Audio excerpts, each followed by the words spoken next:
All right. I think we're live. Hello, everybody. It's Wednesday. Wow, it's kind of crazy. The week seems to be moving kind of quickly. Welcome to the Bocca Podcast. I'm your host, Nathan Holritz. I'm excited to have you here today. And by the way, if you are here live, if you are listening or watching live, please don't hesitate to say hello. Let us know where you're listening from. Ask questions, send comments. Send us a couple of funny emojis if you'd like to, but don't hesitate to engage. Would love to have you here and not only listening in, but engaged with our guest, myself. Let's make it a conversation.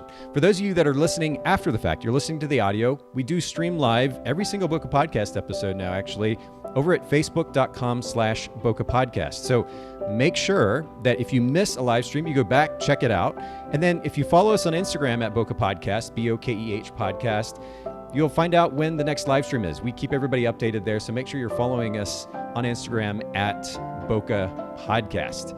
Very quickly, before I introduce our guest for today, I'm really excited about the topic for today, too. Just want to quickly remind you all, and also follow up on my promise, remind you, first of all, to look for opportunities to give back, whether it's in your local community or to a national or international organization. I promised everybody that before every Bocca Podcast episode, I would donate to Charity Water. In this case, is the organization that I donate to, and I did that. You can see the receipt on the screen. But I want to encourage everybody to look for those opportunities. It doesn't take a lot of money to make a big difference. Look for those opportunities and make sure you take advantage of those opportunities to give back. Again, either to your local community or on a much larger scale, if at all possible. All right. On that note, I'm going to kind of tone down the music here just a little bit, and I want to introduce our guest for today, a brand new friend of mine, and we were kind of getting to know each other over technical difficulties. Julia is here, and Julia, I meant to ask you actually before we get started, but your last name, is it Bocchese, or am I pronouncing that incorrectly? Oh, and you're on mute. Hold on one second. Let's see. It says that you've muted yourself. Can you unmute yourself by any chance? Can't hear you yet. Are you there? Hello, hello.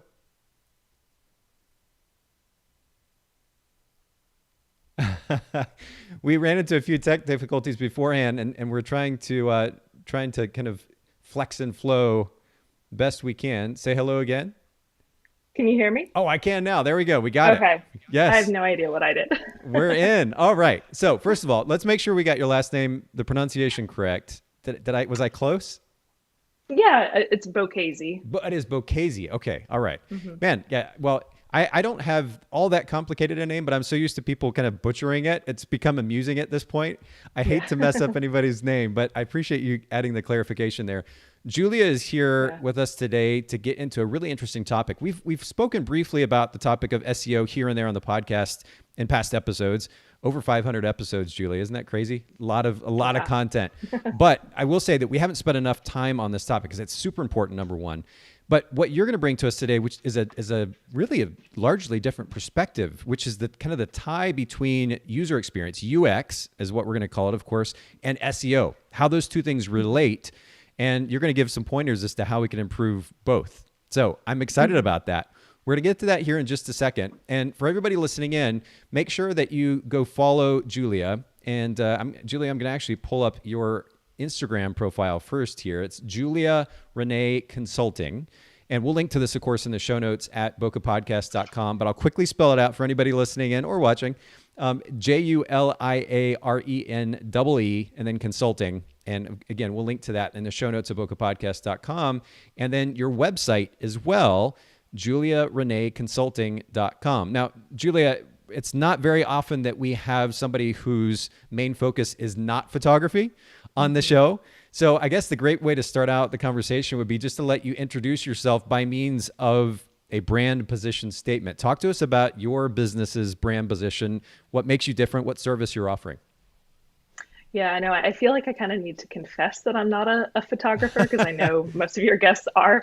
I have never been like a full-time or even like a full side hustle photographer. I have a hobby photography site, but Sure. my main focus is SEO and Pinterest consulting.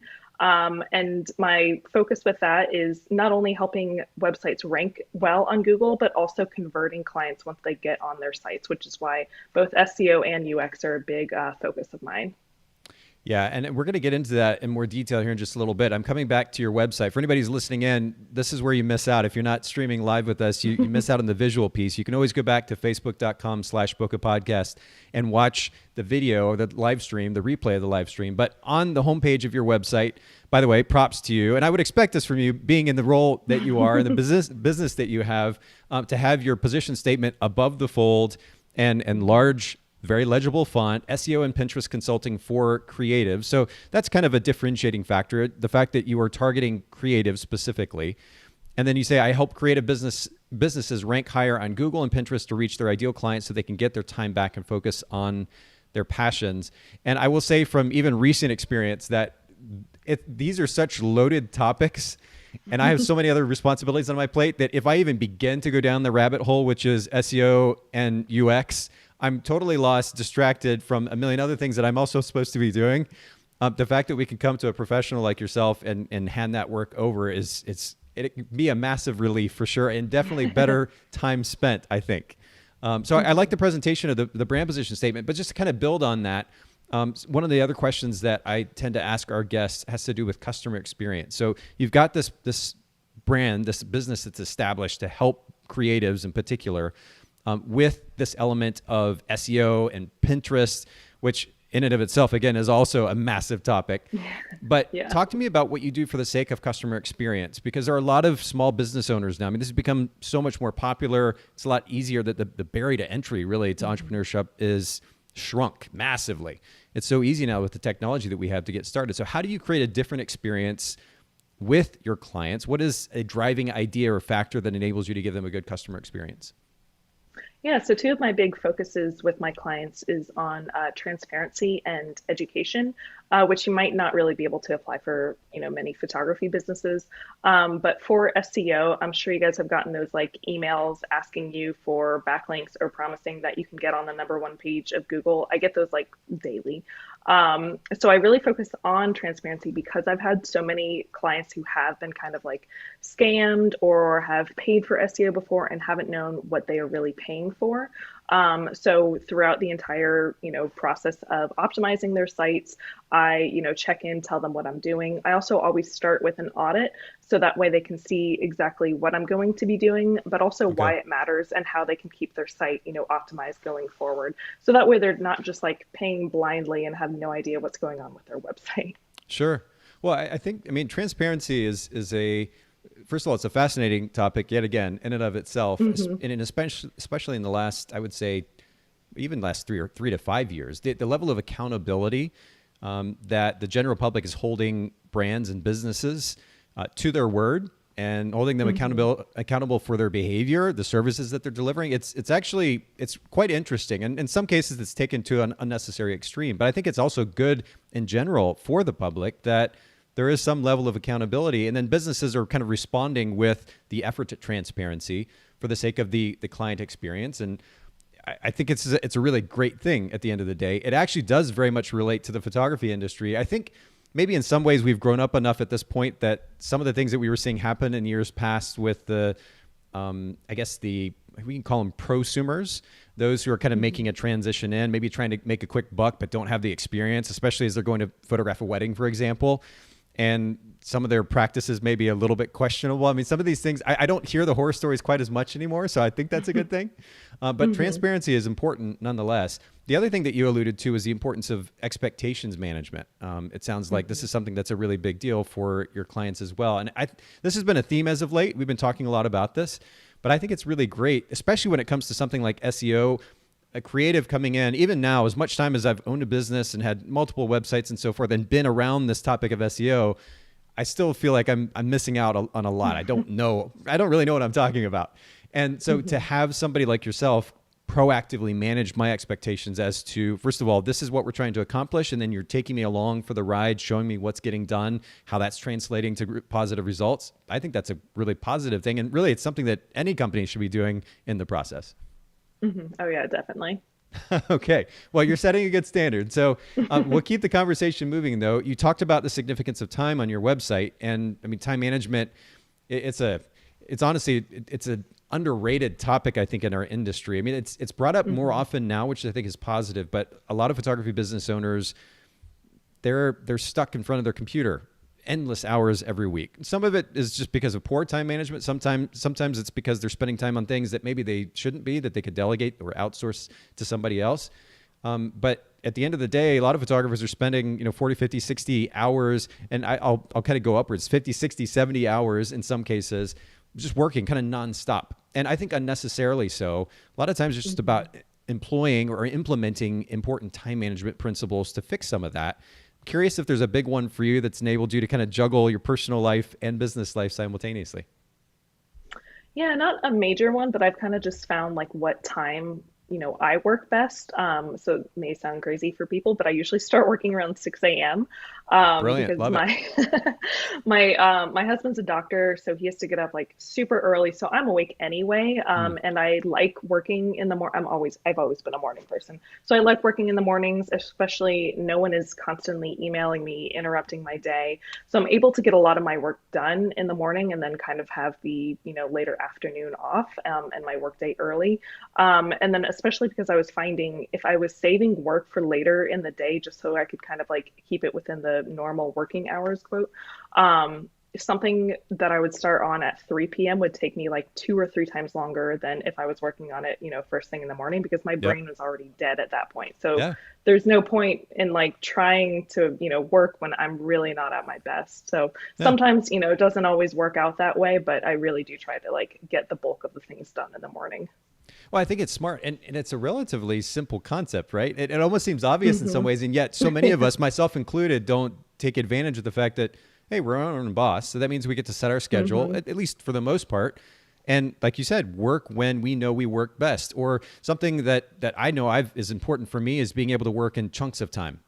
So, Hmm. if I can give a certain amount of time to a particular task or set of tasks or a project, and then take a break from that and go do something different, either a different type of work or just take a break, go ride the motorcycle, lay out by the Hmm. pool. I mean, just break up my day and then I work in chunks.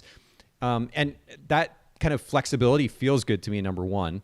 It also enables Hmm. me to maybe come back and focus a little bit better on the next task at hand versus just working the straight so-called 8 hour shift in a day. Hmm. And I like that freedom and that flexibility. I get to be my own boss in that way. And I think it's a really great thing. And we Hmm. should all take advantage of it. And again, play on what we know is our strength. I tend to be more of a morning guy too. I love getting up, starting early, getting a workout in, and jumping into work. I think it feels good. I know other people think and function differently, and that's fine.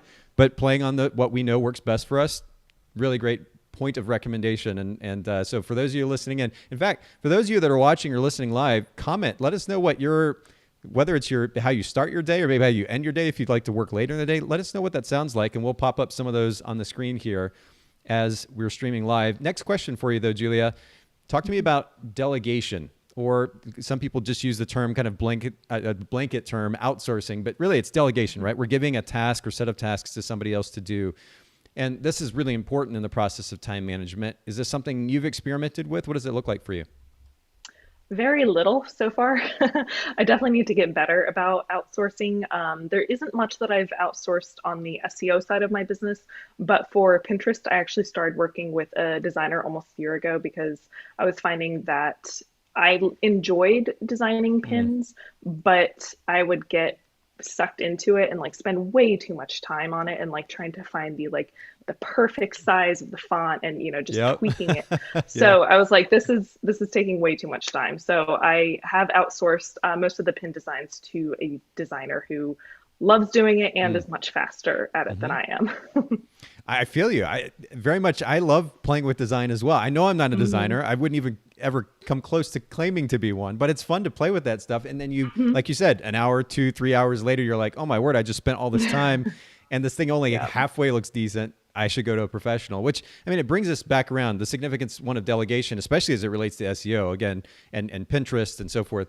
But just in general, the importance of playing to our own strengths and then Hmm. hiring somebody else to help supplement our efforts with what they are really good at. Best of both worlds, I think. And it's Oh really yeah. helpful when it comes to time management too. So Yes. yeah, that's another good recommendation. Okay, so I'm going to jump to one more question before we get to the main topic at Hmm. hand, because this is a really exciting topic to me. I've been kind of deep in it with our brands as of late, and so I'm excited to dig into it a little bit more with you and understand more. But talk to me about a favorite book, business book, self-help book that you've read in the last few years. It's made a big impact in your life.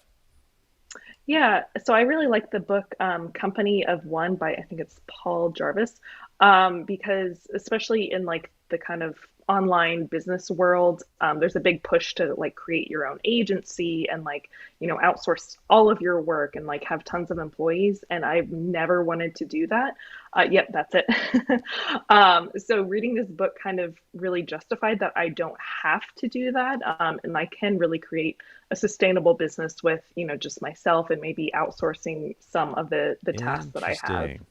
Okay. Mm-hmm. Yeah. And for anybody who's listening to just the audio, Julio said, yeah, that's it. I actually have it pulled up on screen here on Amazon. Company of One, Why Staying Small is the Next Big Thing for Business.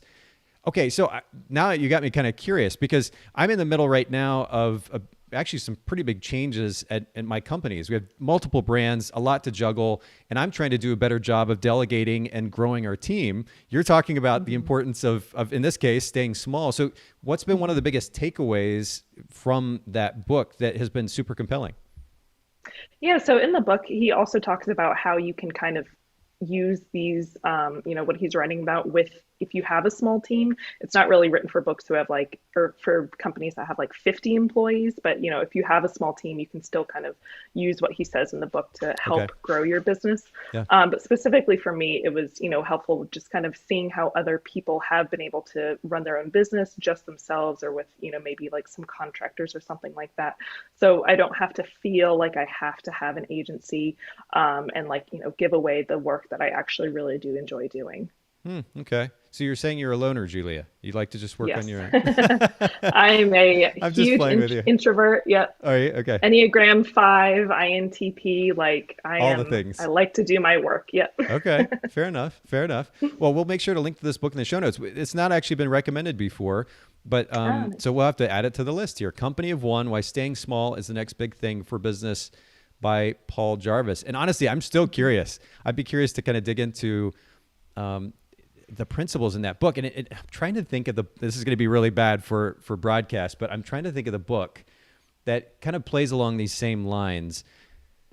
I won't take the time to scroll through my Kindle right now, but I can't think of the book. I'm going to have to find it now. So there's actually a book that deals with the importance of working lean. And I know there's a book called A Lean Startup. And now I'm going to be really, really bad broadcaster here and scroll really quickly back through my Kindle app and just look at this really quickly because I have to Rework is the name of the book. Have you ever heard of the word or the book I Rework? have heard that. Yeah. So, and then we'll pull this up on Amazon actually for everybody that's listening in.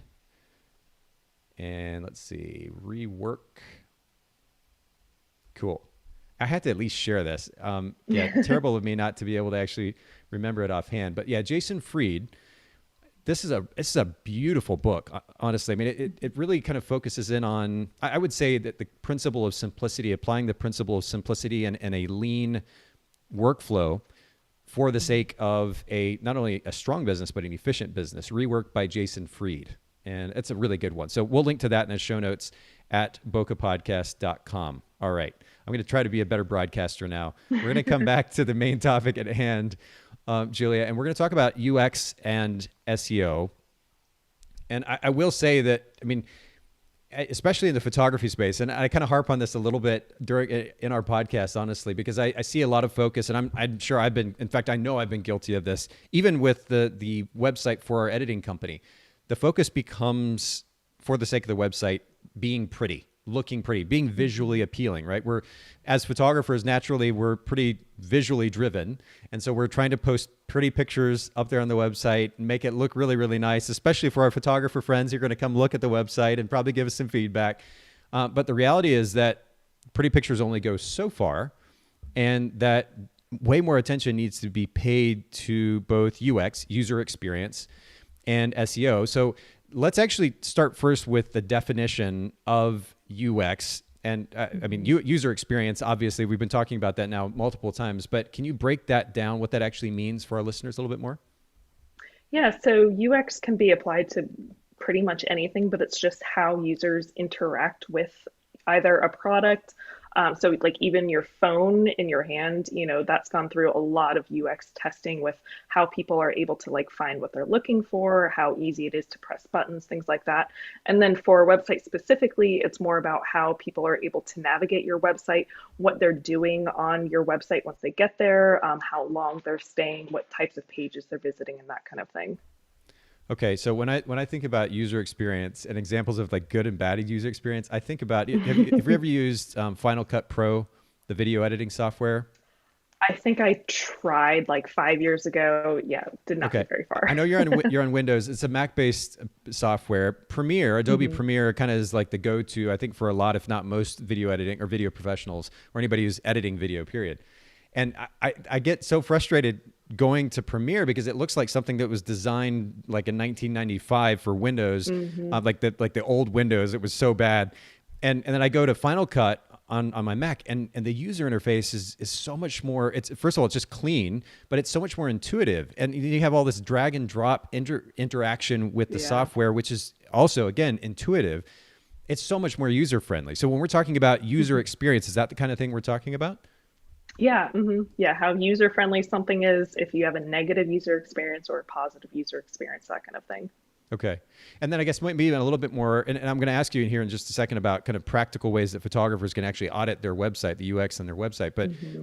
when we're thinking about somebody interacting or engaging with our website as photographers, how easy it is to find information. I guess maybe it might Hmm. be one of the things that comes to mind. How easy it is to find navigation for the sake of next steps. Like, okay, you just gave me this information. What do I do next? Um, are those UX related, user experience related? Yeah, so for websites, how people are able to navigate, how they're able to find things on your website. I also think website copy has a lot to play. So you mentioned on my website that I kind of like above the fold kind of explain who I Hmm. am and what I do. And that is very intentional Yeah. because I want people immediately to know who I am, what services I offer as soon as they land on my website. I see a lot of times people have very like generic information or just not very clear, which leaves people very confused, and they're more likely, to leave your website if they're not quite sure what you do Right. or if you're able to help them. I mentioned this at least once or twice in the podcast already, and I wish I could reference the quote. I don't remember where I heard it, but something that I heard was kind of interesting to me.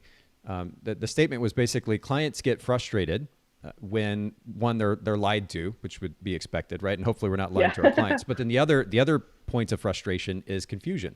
If we leave them in a Hmm. place where they're confused, they don't know what to do, like you were just saying, then we may not have a client anymore. That potential client is no longer a potential client because they're just like they give up and they're like I don't know what to make of this. This is confusing. It's too much copy. I have to get a calculator out to figure out how much this thing's going to cost. Whatever the list goes Hmm. on.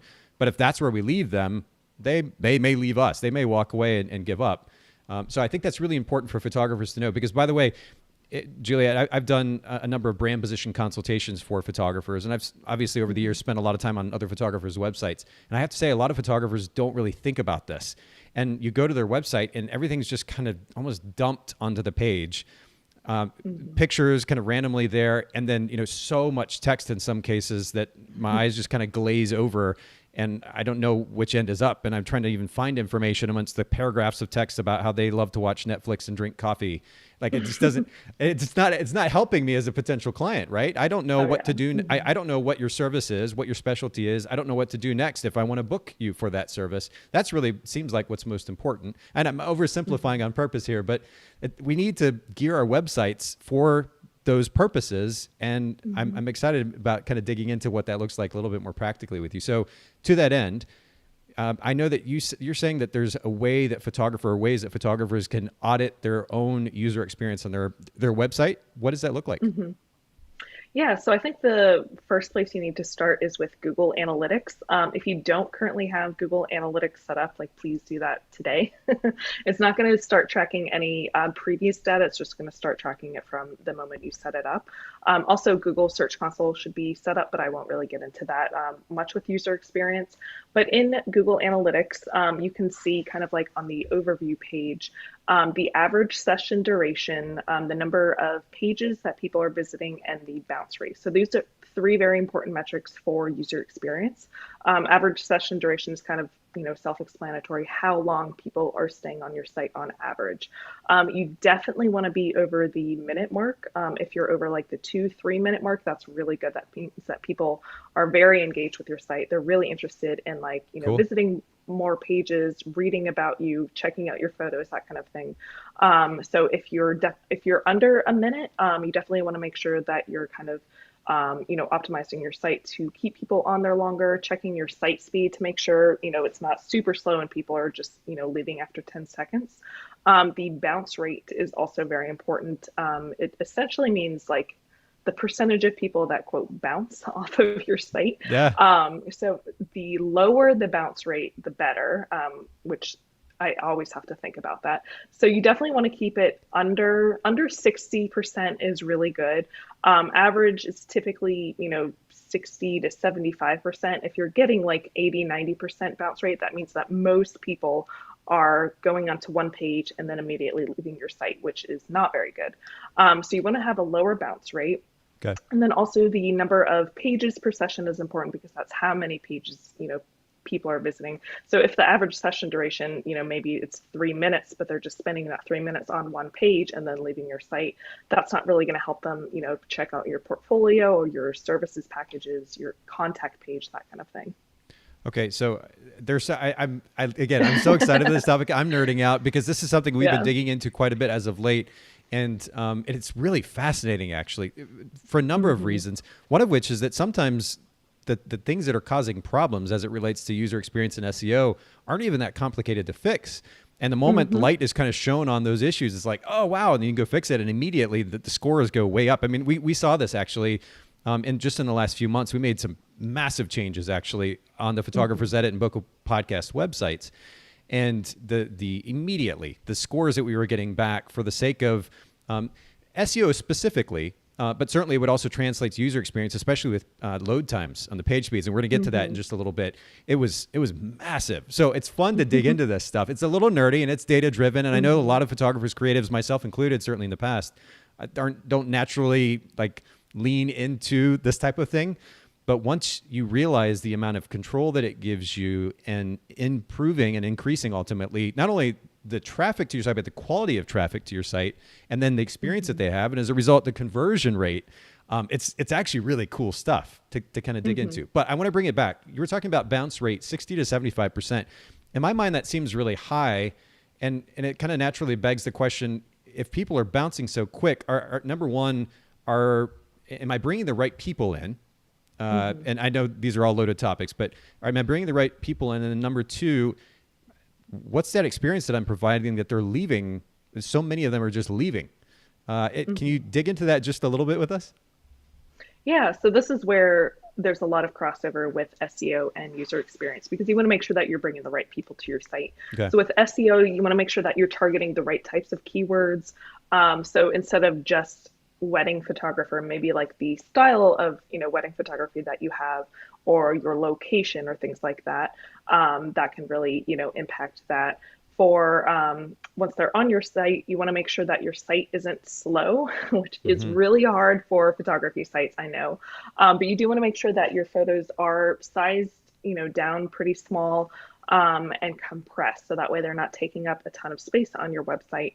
And also running your site through site speed testers to see, if there's anything else slowing down your site. So Page Speed Insights and GT Metrics are both free sites. Yep. And they have so much information. It's crazy. Yeah. But I was just working with someone who her photos actually weren't slowing down her site, but she had like at the bottom in a footer, it was, if you wanted to contact her, you could press this button and a contact form would pop up on that same page. That was giving her score, like her site, a score of an F. Yep. Fixing that one thing brought it to an A. So even just those small tweaks can like make a huge impact. So instead of like having a contact form pop up on her site, it now goes to her contact page where the contact form lives. So trying to figure out what is slowing down your site and fixing that can really, help keep people on your site longer. Because people are not going to wait 10 seconds for a site to load. I think right now people are waiting like 3 to 4 seconds Right. and then leaving the site. So if you want them to stay on your site and you want them to visit more than one page, you definitely need to work on the site speed. Okay. Okay.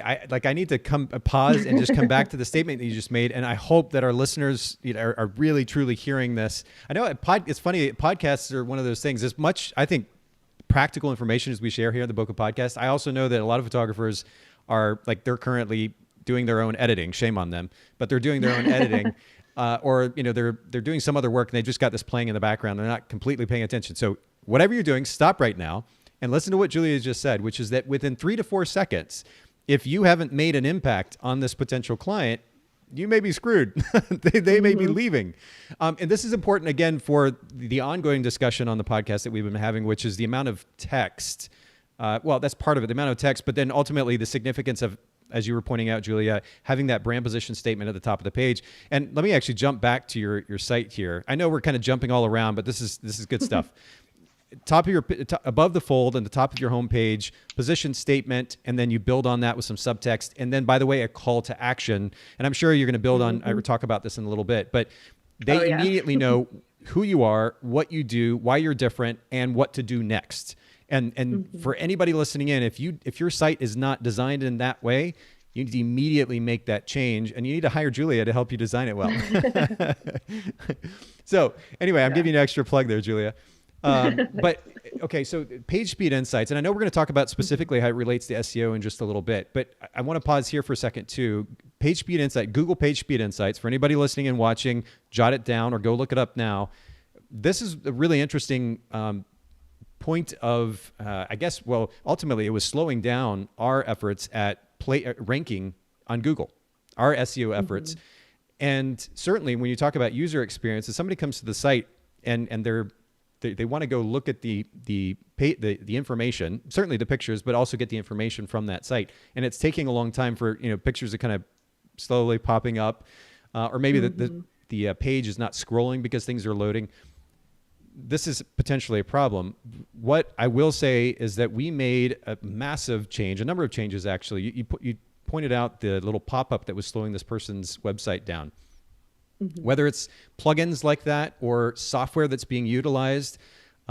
Previously, we had a plugin on our site that was tied to WordPress that was just eating up all kinds of bandwidth, and it just functioned slowly.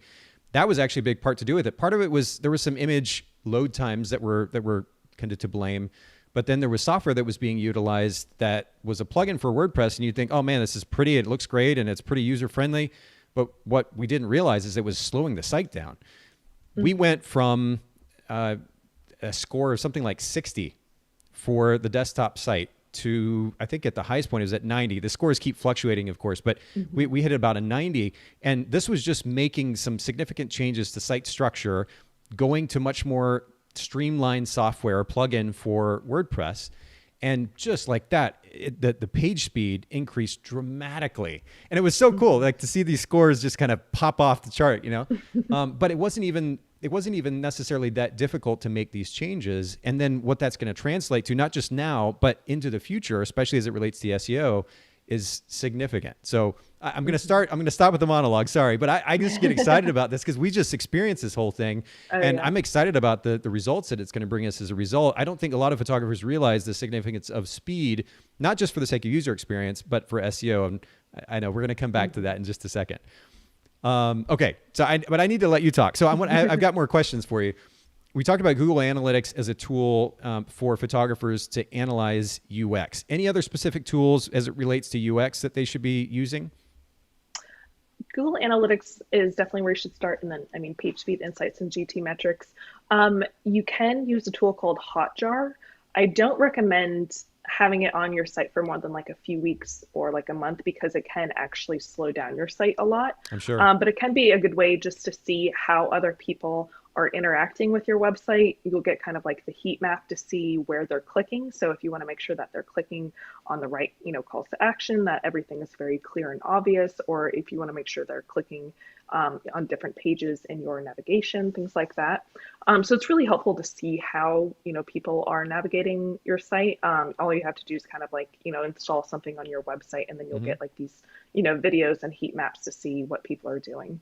Yeah, it's fascinating. Although I have to say, especially now with all the obsession over privacy, understandable obsession to a point, but with privacy, I'm kind of surprised that companies like Hotjar can exist with like the tracking that they do, because it's kind of amazing. They also record video, right? Video interactions with the website. Yeah. And of course, see like, oh, go ahead. I was going to say, you can just see exactly what one person is doing when they're on your website. You'll get like a video of what they do. Right. And of course, we don't know who that person is. We just get to see the interaction. But that just kind of fascinates me that's still an option in this day and age. It's fascinating, though, to be able to actually see somebody do this. I played with a similar tool a number of years ago. And it's just kind of, I don't know, it's just kind of fascinating. You're kind of like getting to peek over their shoulder and see how it is that they're interacting with your site. The heat maps, of course, enable you to see who is clicking where and how much, where people tend to go versus any of the other calls to action or links on the site. It's kind of interesting. Okay. So, we talked about analytics, we talked about Google Search Console, and we'll probably come back to that. Page speed insights. Any other tools specifically as it relates, and Hotjar, of course, any other tools as it relates to UX specifically? Those are the main ones that I recommend starting with. I know with like UX, people can really get caught into the weeds. So I don't want you to like sit there and spend 30 hours analyzing how everyone is like navigating your site. But just starting with those basics can make like some big impacts. Okay. That's that you just shared now. I think our listeners have enough homework to spend like a week or more just digging into that stuff. But seriously, take advantage. I can't recommend it enough for everybody listening and watching. Make sure that you take advantage of these tools. First of all, they don't cost anything. I think Hotjar may be a little bit of money. All the others tools are free, I believe, all the Google tools.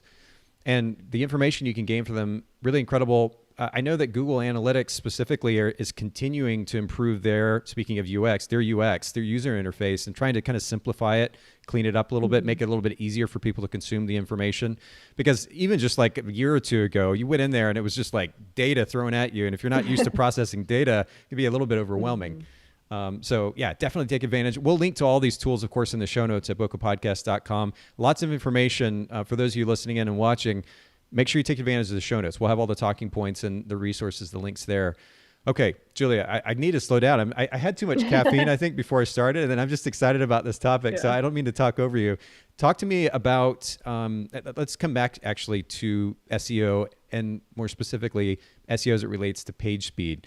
And we're going to kind of tie these concepts of UX and SEO together gradually, but we talked about the significance of page speed, or the loading times of pages as it relates to the user experience. Nobody wants to sit around and wait. Everybody is moving quickly. They immediately need information now. But then how I didn't realize until the last couple of months the significance of page speed load times as it related to SEO. SEO, you just kind of naturally think keywords, right? How is it that page speed is related to search engine optimization? Yeah, so UX and SEO go hand in hand, especially with page speed, because Google is focusing, more on user experience now, because they want to be ranking the best websites like at the top. If they're seeing that the top websites, people are just sitting on them for 2 seconds and then leaving, that's going to directly impact their rankings. Grab some water. Sorry, I need some water. Yeah, get some water. Take care of yourself. I like to talk a lot, and then my throat gets real dry. So, and Google also has real people looking at websites. So if these people are saying that it takes 10 seconds for one image to load, then they can report that to Google, and Google's going to start, decreasing your rankings. So Google's going to see all of this information, not only of how other people are interacting with your website, but also how the little Google bots are interacting, and their own employees are interacting with the websites. Interesting. I don't think I realized that they had individuals that were also scanning. You always think about, I don't know, I think about Google as like this kind of megalodon of a robot, right? All these algorithms just kind of working through the web, the internet as we know it. Mm-hmm. And that, but I didn't think about individuals doing that. That's kind of interesting. But what you're talking about when it comes to page speed and how that relates to SEO is if the user experience is poor, or excuse me, if the user experience is good, then that site is naturally going to be pushed up in the Google algorithm. Google is going to rank it higher. If the user experience is poor, i.e., for example, the page loads very slowly, then it's naturally going to push it down. So this actually translates directly to SEO. Yeah. So I will say if the page speed is good, there does need to be a lot of other things that are good on the website to help the rankings. Right. But if the page speed is really slow, then that will, directly impact the rankings. Okay. All right. This is good to know. All of these things, like we could probably talk, like just park and dig into it for another hour or two. They're all very loaded topics. But of course, that's the benefit of being able to work with you. And we'll, of course, make sure to share your information again after we get done here so that everybody, you're just going to have gobs of messages. Everybody's going to reach out with all the questions and the need for help. Okay. So talk to me a little bit about testing site speed. I know that we mentioned earlier page speed insights. What was the other? You said GT metrics? GT metrics. Mm-hmm. Okay. What's the difference between those two sites? And I'm going to pull up GT metrics here. Yeah, so I like testing in both just because they kind of will show you the information in different ways. I really like page speed insights because it has both the desktop and the mobile speeds. So mobile is also very important right now. And then GT metrics will give you more of like a letter score and also tell you the exact time that it takes something to load. Whereas page speed insights, it kind of gives you a score. It doesn't really give you like a time that it takes something to load. So they both kind of just break down the information in different ways. So I think it's helpful to see both of them. Or if, you prefer one website over another because of the way that it shows the information, it's good to see how both work and see which one your preference is. Okay. And you mentioned the mobile and desktop sites, right? So this is something that I've noticed on PageSpeed Insights. And I'm curious, when you see a different score between desktop and mobile, like the mobiles or the desktop site, for example, can have a really high score, and then the mobile falls off pretty significantly. Why is there a difference between those two scores on Google PageSpeed Insights? Typically it's because of, how the phones are structured. So like if you have a really big image on your website, your phone, is going to try to process that entire image, but only show you like a small, snippet that, just takes up the width of your phone basically. So if you have massive images, they probably will slow down your desktop speed. But even if they're not having a huge impact on your desktop speed, they're likely going to really impact your mobile speed. Videos also really slow down mobile speed and may not have such a big, effect on desktop speed. Okay. I did a quick test of the GT metrics. We got a B for Photographer's Edit right now.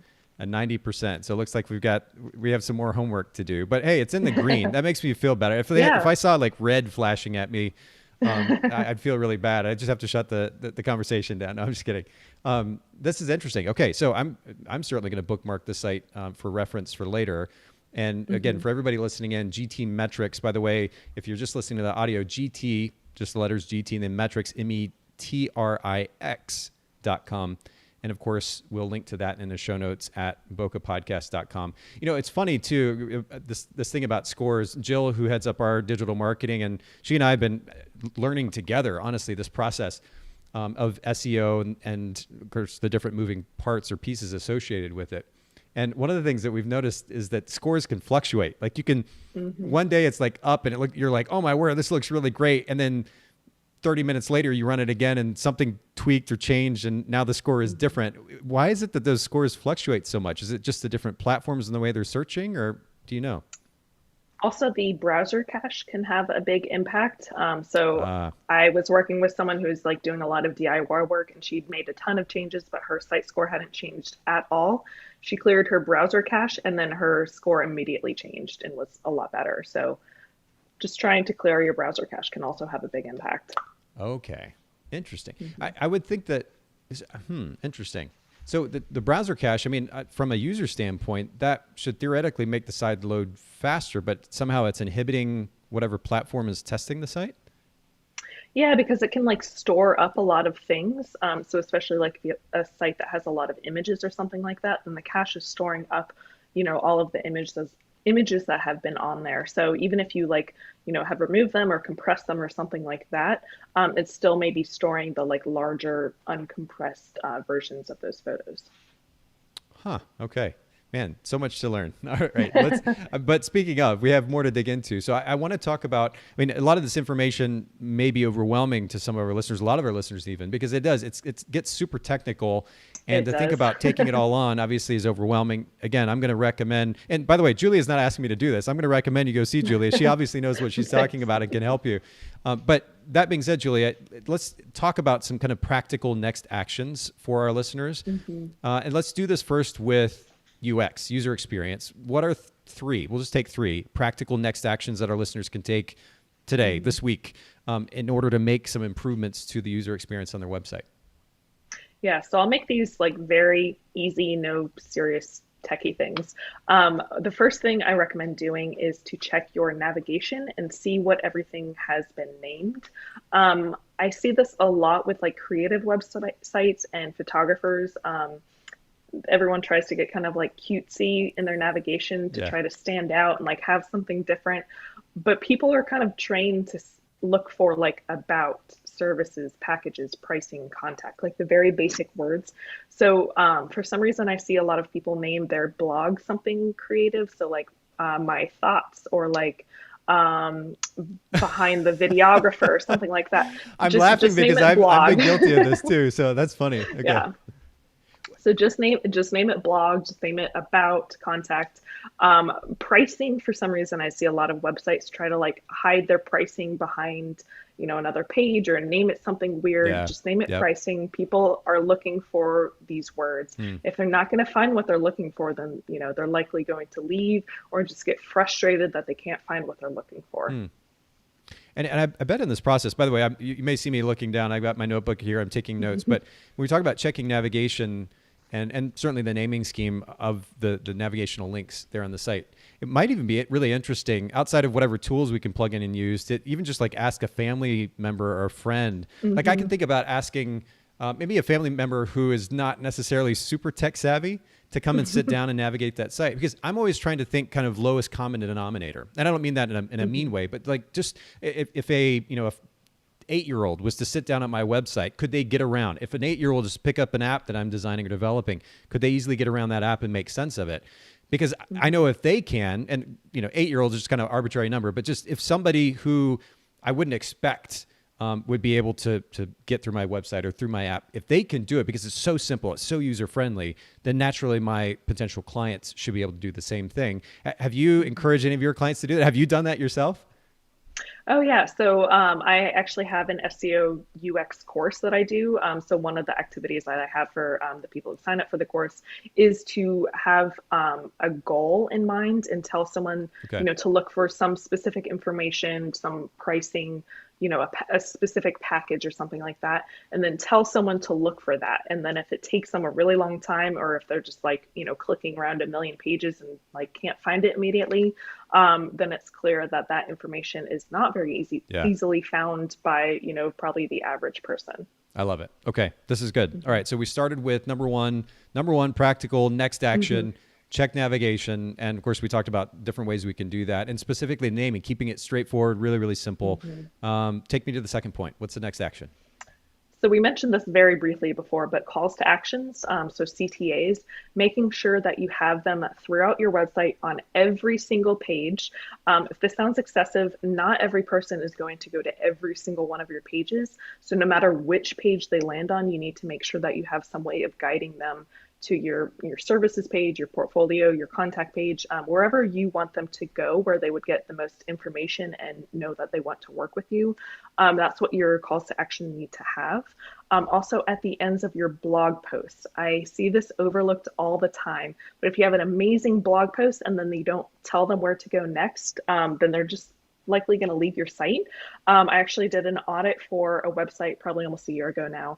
Their average session duration for one blog post was over 8 minutes long, and the bounce rate for that was 95%, which is like crazy. They had these super engaged audience, Yeah. and 95% of them left the blog post after reading it. They didn't go to anywhere else on the website. Yeah, Whoa. so you need to be capitalizing on the Yeah. engagement and like leading people to find out more information about your services or to contact you if they want to work with you. And make sure it's very clear, eye-catching buttons. Mm. I see a lot of times people just kind of like hyperlink, click here for Oh, more yeah. information or something like Yeah. that. That's not going to catch anyone's eye. Okay. So make sure that you're actually using buttons too. Hmm. This is interesting. I don't, again, I feel like such a rookie, even though I've been in business for 2 decades or whatever now. But when I think about some of the mistakes that I've made, or that my companies have made over the years, as far as navigation and websites, this is certainly one of them. I don't think we were using calls to action enough. We've certainly improved that Hmm. now, but having clear calls to action, making them readily available under sections of the site. This is, I mean, it seems, again, it might seem obvious to somebody listening in, but then I'm curious if that person goes to their website and they have their mom come and sit down and try to navigate the site, and she's like, what do I do next? Yeah. Then you need to make sure that you have a clear call to action and it's visibly available there for them to be able to use. So that's good. Hmm. Okay, so check navigation. Make sure that there are clear calls to action readily available throughout the site. And I like the point that you made too, that not everybody's going to make it to every single page. So the calls to action have to be Hmm. everywhere so that they can Hmm. take that next step. That's really good. All right, what's number 3? So kind of like piggybacking off of the blog post, but check your blog posts and make sure that you have them structured, visually appealing, and easy to read. A lot of times I'll see with photographers, they'll have like all of their text at the bottom and all of the photos underneath. But that can actually make it a lot harder for people who want to look at the photos. They have to wait for each individual photo to load, and then they Mm. might just read the text at the top and then leave without even looking at the photos. So Ah, having kind of like the photos, interspersed with the text of the blog post can help the photos load on their own rather than having all 20 have to load at the same time. And that way, people will stay engaged and be reading the text in between the chunks of photos that you have. okay, that's good. Yeah, almost like dropping breadcrumbs just to kind of guide them along. Hmm. Like, here's a pretty picture, some text. Here's another pretty picture, and some Hmm. text, and keep them moving through it and staying on. If you talk about somebody spending 8 minutes on a site right now, that seems like eons, like just a Yeah. super long time. And I want to know who that person is and read their content, because I want some of that in my life. But that's really impressive. But if we just have the pictures at the top and the text, or vice versa, then we're obviously minimizing the user experience, and Hmm. as a result, potentially losing them more quickly. So, okay, Hmm. that's good to know. By the way, with blog posts, I understand the idea of naming blog just because it's what everybody is used to. But I think about, for example, using rather than just writing content for the sake of having content on our site and having a so-called blog. If I were Hmm. to name it resources, for example, which is something that we've kind of experimented with, um, is that not still intuitive enough, or are people looking for the blog just because they're used to seeing a blog? Yeah, so you can definitely test these things out. See if you name it something differently. If you get fewer clicks on it, which you can see in Google Analytics, or if Right. you have Hotjar, you can see that. Yeah. I would say for me specifically for resources, I think that you're linking out to other resources. So like, you're recommending like other people in the wedding industry, something like that. Maybe something like articles would be more in line with blog, but again, kind of test it out and see how people visit it and things like that. When you talk about testing it over time, I brought up, for anybody who's listening to the audio, I just brought up hotjar.com. The website or the tool that I've experimented with before is VWO.com. Have you heard of this before, Hmm. Julia? Hmm. Yep. So, and one of the things that I was impressed with VWO is that in addition to the user experience, the UX observation, if you will, the analytics that you could gain from that, they also had A/B testing. So you could set up different versions of that user experience in Hmm. the navigation and compare it against each other. Does Hotjar do something similar? Not that I know of. There may be like some premium feature. Okay. I kind of use like the basics with Hotjar. Okay. And does Hotjar track over time? Like, if you make updates to your site, you can go back 6 months ago and see the results you were getting from that, and then look at what you're getting now in comparison? Yeah, so you have to keep, it installed on your website to be able to track like that. Okay. Um, I recommend using something like Hotjar, kind of like right now, if you're auditing, you want to see how people are navigating your site. And then when you make changes, I don't really recommend leaving it up, indefinitely, just because it can really impact your site speed. But again, test your site speed with Hotjar installed and Okay. see if it like is significantly impacting it, or if it's only impacting like slightly, then maybe it is worth kind of leaving up. Okay. All right. That's good to know. Well, let's tie this back around. And by the way, I appreciate your time. And I know that we could dig into this for way longer, but just to kind of, Oh yeah, I could keep talking.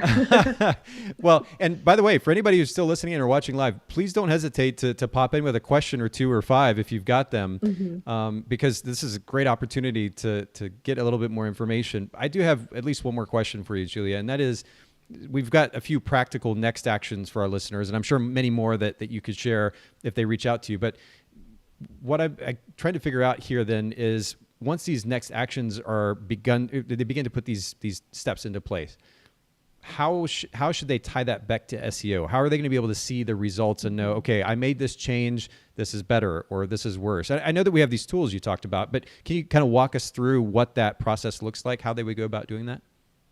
Yeah, so Google Analytics is a really great way to track this. So you can see if the average session duration is longer, if the bounce rate has gone, down, if people are visiting more pages, they're spending more time on specific pages. So if you're really trying to, lead people to check out like a page that has your packages on it, check to see if that number of visits have gone up for that specific page.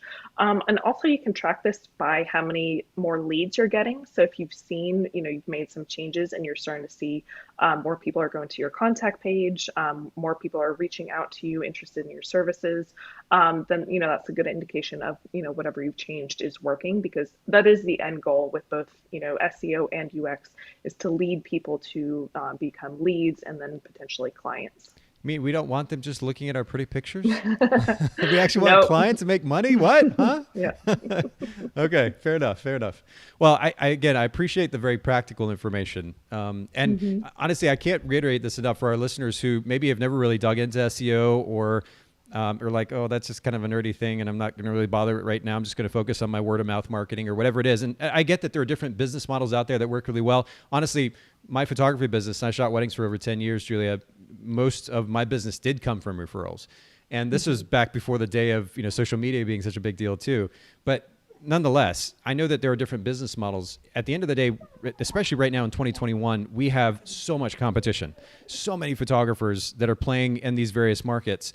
And we need to figure out ways to stand out more effectively. And user experience, and of course, how that relates to SEO, is one of the ways that we can do that effectively. I appreciate you sharing some really super practical, helpful tips to move in that direction. And let me give you this opportunity just to kind of share a little bit more about the services that you offer, so that if our listeners need that help, and I'm sure many of them probably do, they can reach out to you and get that help that they need. I'm going to pull up your website as you're talking too. Yeah, so I also have lots of blog posts that go over everything that we've talked about. So I have And you do call it a blog, by the way. I see that. I do. We'll click on your blog here. All right. Yeah. So I have one specifically for UX, specifically for like, Google Search Console, different SEO tools, things like that. So if you prefer kind of see things written out, definitely check that out there. Wow. I can also, if this is like way too much work, definitely let me know. I'd be happy to work with you. I offer SEO optimization services that focus both on SEO and UX. So that way you will rank higher in Google and then also be able to convert more people once they land on your site. And can you comment just briefly, and again, I realize this is a loaded topic, but just very briefly on how Pinterest ties into SEO, because it does actually play a much bigger role than one might realize, right? Yeah, so Pinterest is a search engine. So people are going to go to Pinterest to search, specifically for answers, for inspiration, things like that. So in the wedding industry, I'm sure you guys know that Pinterest is huge. So it ties in with SEO because, well, for several reasons. pins and boards and even profiles can actually rank on Google, like on the actual Google search results, also in Google Images. And also, the more traffic that you're getting to your site, I'm sorry if you can hear my dog right now. No, She's upset that I'm not paying her attention. no worries. The more traffic that you get to your site, the more it's going to help your SEO as well. So, a website that only gets like 10 visits a month is probably not going to rank very well, but something that's getting, hundreds or even thousands of visits is going to, go higher in the rankings in Google. So getting a lot of traffic from Pinterest, because Pinterest does tend to, bring more traffic to like creative websites, more so than like Instagram and Facebook and things like Sure. that, can help your SEO and can also help you reach people who are searching specifically for your services in Pinterest. Okay. Well, there you go. And again, a loaded topic. It wasn't Yeah. even until just recently that I even started categorizing Pinterest as a search, really just like a site, a search engine, like you said, a means of searching for information. It's so easy to think about it just as like kind of leisurely browsing it, looking at pretty pictures. But people are actively using it as a search engine, and there's opportunity to get or to have more presence online by utilizing that as a platform. So again, we'll link to your site, of course, in the show notes at boccapodcast.com, juliareneeconsulting.com. And then, of course, your social media here, Julia Ray Consulting on Instagram. We'll link to that in the show notes at boccapodcast.com as well. And I appreciate you making time to hang out, Julia. We made it through all the tech difficulties. We got a lot of practical information out there. Thanks for doing this with me today. Yeah, thanks for geeking out over UX with me. Well, maybe we can look for an opportunity to do it again. But for everybody listening in, make sure that you do send Julia a DM. Make sure you follow her, of course, but then send her a DM if you've got questions and maybe set up a time to chat with her, work out some more of the nerdy details. It's going to benefit your site significantly. Thanks again, Julia. Yeah, thanks.